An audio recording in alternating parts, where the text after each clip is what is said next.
Let's have a look at the first one, state of our emotions.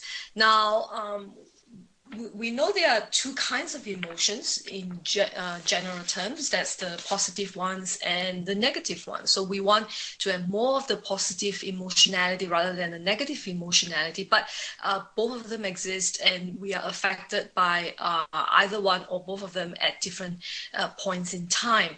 Now, we must have experienced too what positive emotions can do to us. It can drive us to extraordinary efforts or strengths that seem effortless at that point in time, to extra bravery to the point of saving lives. I guess we've all read or heard of news where family members like spouse or husband lifting up a car to save the spouse pinned underneath a car in an accident, for example.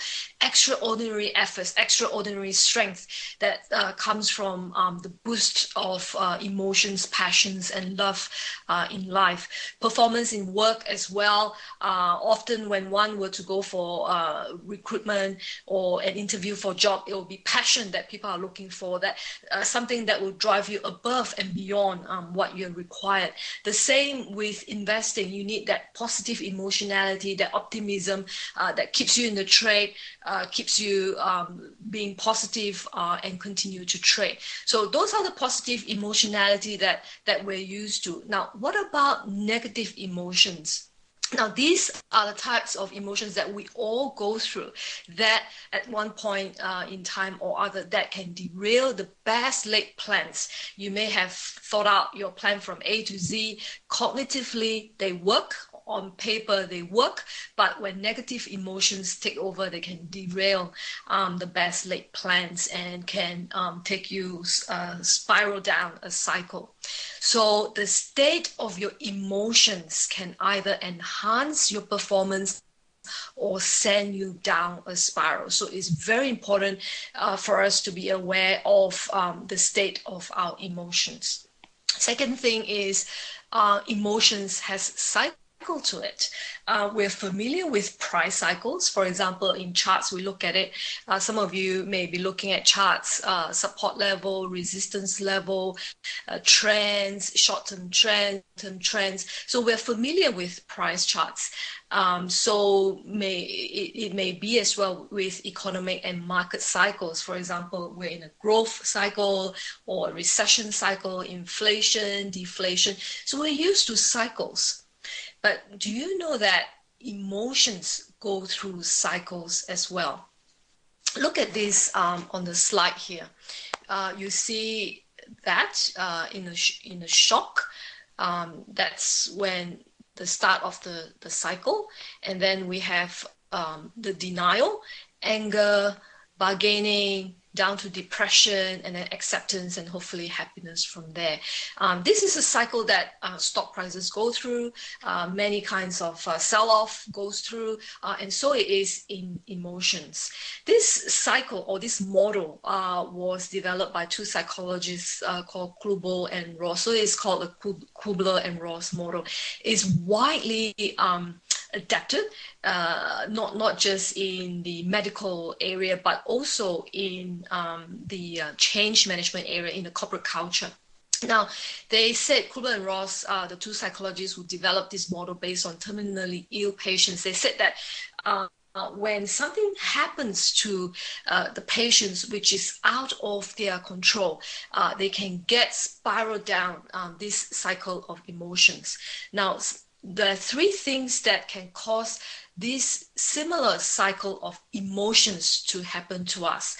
Firstly is something that happens to us which is out of our control. For example, what happens in equities market, bond market, or FX market, or whatever market that you trade in. It feels that it happened to you, it takes you out of control, and your survival instincts is at stake. Your survival is at stake, and hence your survival instincts are enhanced. So you are in shock because something that's out of control happens to you. or a crime can be committed towards you, and you feel violated. For example, a cyber crime or credit card forged or stolen, or your signature is forged, and hence you lose a sum of money. You can be in shock because of that. Or the third thing might cause you to be in shock is, for example, things that are imposed on you. For example, in a corporate culture, change of management, retrenchment, change in career, and things like that. Things that are imposed on you, and you feel a lack of control, and your survival is at stake. So those are the three things that can cause you to be in shock. Things that happen to you that are totally unexpected, crime committed against you and you feel violated, or things that are imposed upon you and you've got no power against it.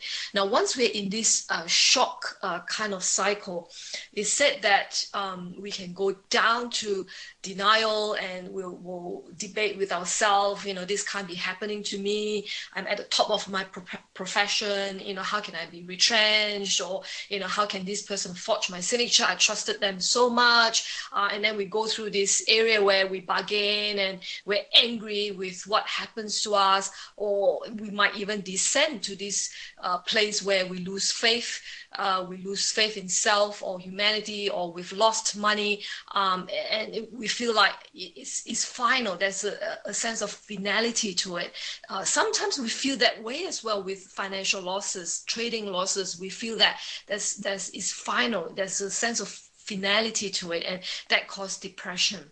But according to Kluber and Ross, we can be dragged down when we have this shock to our emotions. We get dragged down to this cycle, and we have this loss of faith before, and this deep sense of loss and sadness and depression before we can actually go through the acceptance stage. But what we're saying tonight is that don't even go through that cycle. If you can short circuit this whole area, why don't we do that? Don't even descend to there. Cut short it while you're still at the shock area, and bring yourself back to that level where you can accept and go through and trade again, and have that happiness cycle. So we need to short circuit this shock that we can experience in trading.